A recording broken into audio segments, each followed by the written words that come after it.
Elle maîtrise toutes les figures avec son skate dans les rues de Paris. On retrouve Radi Diallo.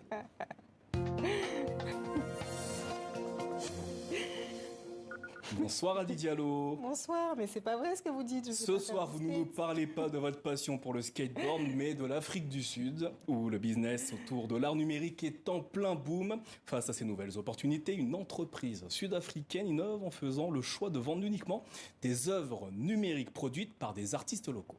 Oui, ces créations sont vendues sur une plateforme appelée The Tree. Et regardez Namouri, tout se passe en ligne. Les artistes inscrivent donc des visuels qui se retrouvent exposés et vendus.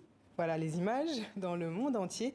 Et sur son smartphone, eh bien, ce peintre peut suivre à tout moment l'activité commerciale de son business. Chaque œuvre est vendue non pas en transactions bancaires, mais via la monnaie numérique. Ce sont les fameuses crypto-monnaies, vous connaissez ? Vous dites quelque chose ? Je ne maîtrise pas le sujet totalement, mais... Ouais, il y a plein de notions. Et en tout cas, lorsqu'on parle de NFT, eh bien, cela désigne un fichier numérique reconnu et inscrit dans une mémoire virtuelle qu'on appelle blockchain. Donc, je ne sais pas si tout est clair parce que c'est vrai qu'il y a plein de notions à assimiler. En tout cas, ce que je peux vous dire, c'est qu'avec cette opportunité de vendre en ligne, de nombreux artistes sud-africains avouent très bien gagner leur vie aujourd'hui. J'ai gagné à peu près $6 000 ces derniers jours.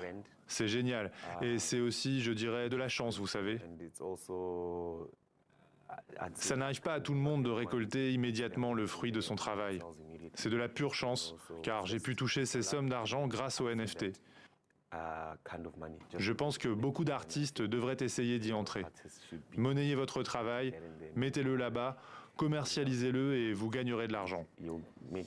Et Radi, un des autres aspects de cette plateforme, c'est son engagement pour le développement durable. Son idée consiste à trouver des solutions pour limiter son impact carbone. Oui, car sur les blockchains, de façon générale, les transactions numériques consomment de l'énergie, car il faut beaucoup d'électricité pour vendre ou pour héberger donc des œuvres digitales. Alors, pour se démarquer, l'un des fondateurs de la plateforme nous explique comment ils parviennent à optimiser l'énergie. La blockchain que nous avons choisie n'a bien sûr pas autant d'impact. En fait, elle est fractionnaire par rapport aux blockchains actuelles telles qu'Ethereum.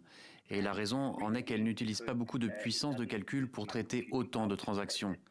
Ainsi, alors qu'une blockchain comme Ethereum utilise la puissance de calcul pour traiter transaction par transaction, la blockchain que nous utilisons s'appelle Polygon et, en gros, elle en utilise une fraction en traitant de nombreuses transactions à la fois, au lieu d'une à la fois.